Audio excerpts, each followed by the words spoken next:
Mr. President. Democratic Whip. Mr. President, the United States Department of Justice is a powerful agency. The Attorney General heads it.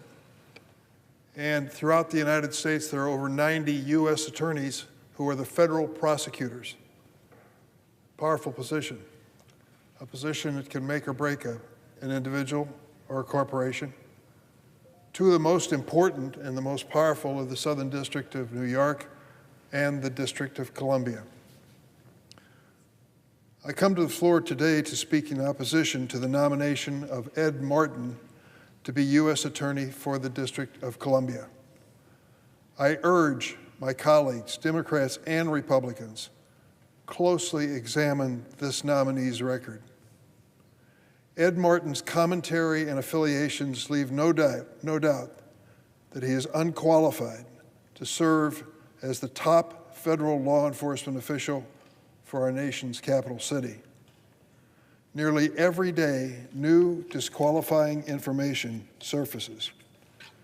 Recently, ProPublica published a troubling report detailing Mr. Martin's conduct in multiple cases involving Eagle Forum, a conservative organization which has its roots in my home state of Illinois, formerly led by well-known activist Phyllis Schlafly.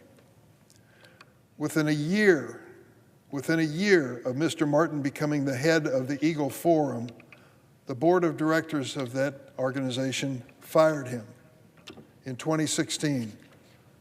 And they stated the reason: mismanagement and poor leadership.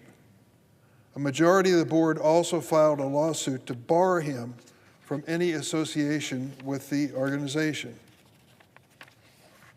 Instead of arguing his case in court, according to the ProPublica publication, Mr. Martin secretly orchestrated a social media campaign attacking the presiding Illinois judge.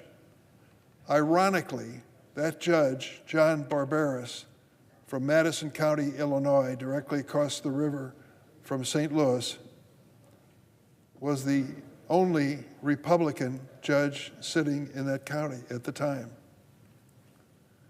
Mr. Martin went so far as to buy a laptop computer for a former colleague so that she could attack the judge on Facebook and ghost wrote posts for her. Mr. Martin, who seeks to be the top federal prosecutor in the District of Columbia, urged her to, quote, turn up the heat with others on the Facebook page of this judge. Call what the judge did unfair and rigged over and over again. Mr. Martin's instruction to his colleague. This outrageous effort to intimidate a judge is a clear violation of ethical norms and professional rules of conduct. It led to more than $600,000 in legal settlements or judgments against Mr. Martin or his employers. In the Eagle Forum lawsuit, a judge held Mr. Martin in contempt of court, citing his, quote, willful disregard of a court order that barred him from interfering with the organization. Remember, this is the president's choice to be the head U.S. attorney for the District of Columbia, and he's being held in contempt of court for willful disregard of a court order that barred him from interfering. And a jury found Mr. Martin liable for defamation of Phyllis Schlafly's daughter, Ann Schlafly Corey. Jury decision finding him liable for defamation.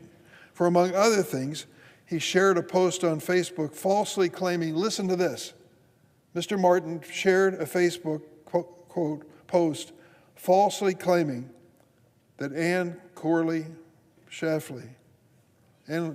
Corey should be charged with manslaughter in her mother's death. Mr. Martin also has a disturbing history of downplaying the January 6th insurrection in the United States Capitol. He's made it a habit to attack the law enforcement officers who protected the vice president, who sat before this chamber, members of the Senate, members of the House, thousands of staffers and visitors. Those law enforcement individuals put their lives on the line for me and for all of us. But Mr. Martin doesn't see it that way. He was at the U.S. Capitol on January 6 when he posted on social media, and I quote, word for word, what he said January 6th about what was going on in this insurrection in the Capitol. Here's what he said. Like Mardi Gras in D.C. today, love, faith, and joy, ignore fake news. In August 2023, he excused violence by January 6 rioters saying, quote, we have to have less judgment on somebody who hits a cop. Ed Martin, seeking the U.S. Attorney's post for the District of Columbia, said of the January 6 rioters, quote, we have to have less judgment on somebody who hits a cop. He continued, I've seen people hit a cop and that doesn't make it the end of the world. Quote unquote, Ed Martin, top law enforcement officer in the District of Columbia. That's his goal. He had the audacity to call Michael Fanone, a 20-year veteran of the Metropolitan Police Department, who was nearly killed on January 6th, quote, a fake cop. A fake cop.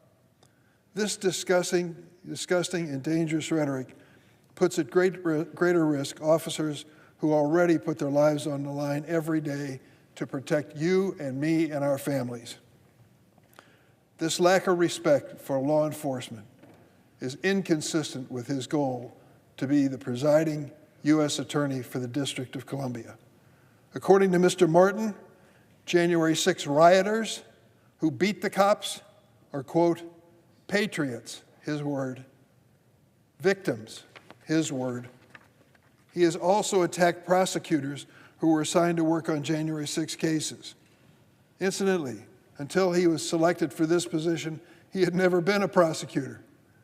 The top position in the U.S. Department of Justice in terms of U.S. attorneys, District of Columbia, the man for the job, never had any experience as a prosecutor. He's also attacked the prosecutors who were assigned to work on January 6 cases. What does he call those prosecutors? Terrorists, his word. And saying, quote, I shun them, I ostracize them. These are despicable people, unquote. Ed Martin. Just as alarming, Mr. Martin has close ties to Timothy Hale Cuccinelli, a January 6 rioter and Nazi sympathizer.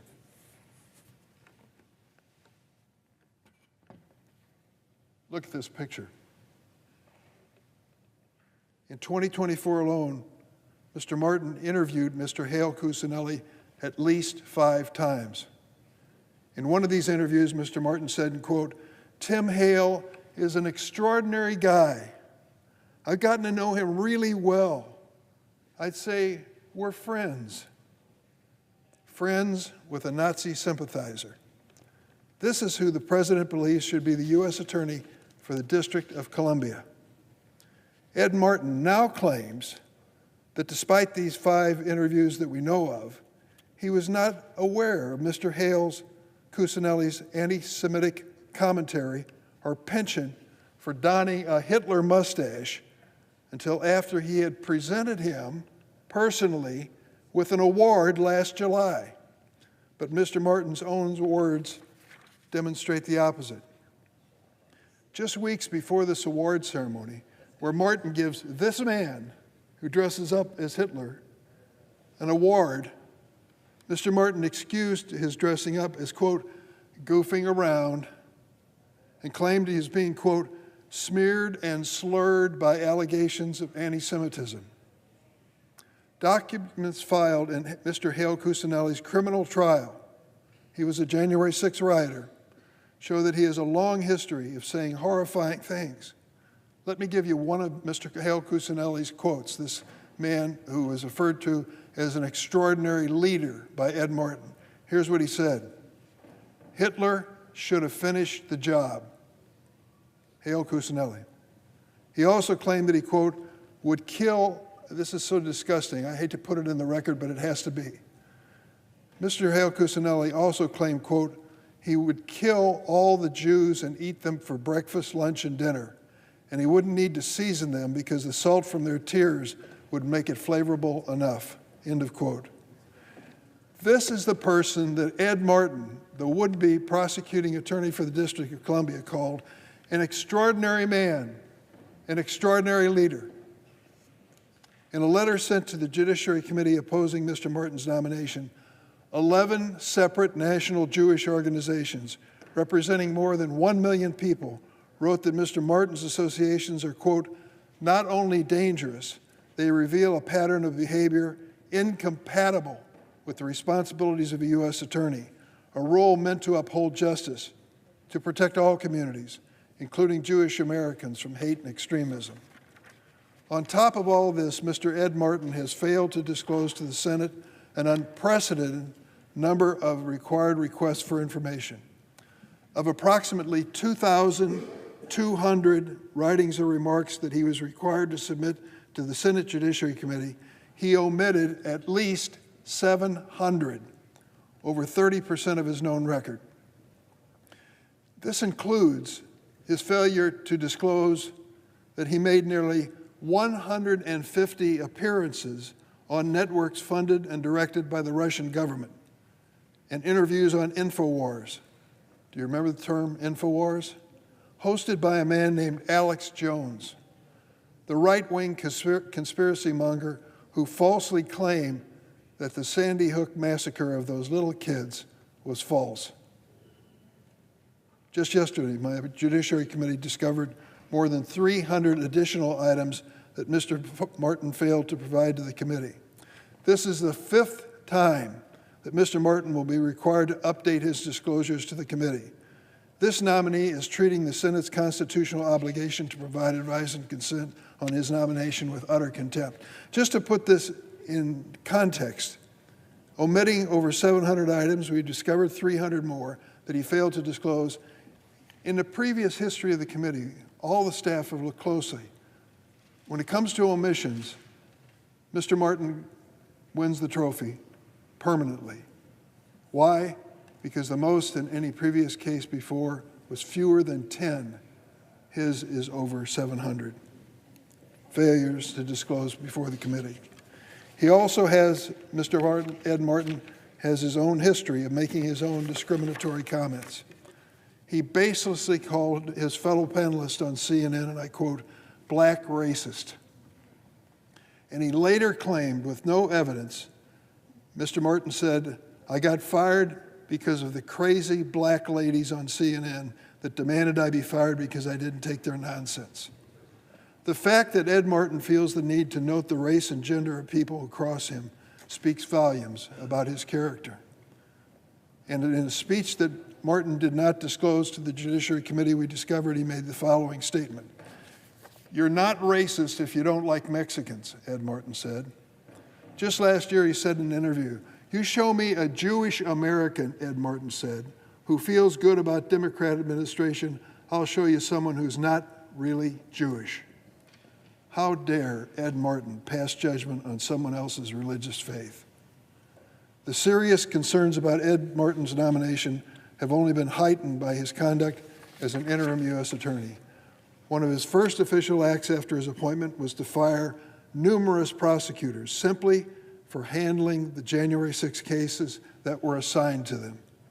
He has also baselessly threatened to investigate numerous nonprofit organizations, educational institutions, lawmakers, and others, simply because he disagrees with them politically. The top prosecutor in the nation's capital should be focused on fighting violent crime and terrorism, not threatening our First Amendment rights. Mr. Martin's record makes it clear that he does not have the temperament, the judgment, or the experience to be entrusted with the power and responsibility of being U.S. Attorney for the District of Columbia. I urge my Democratic and Republican colleagues to oppose his nomination, and I yield the floor.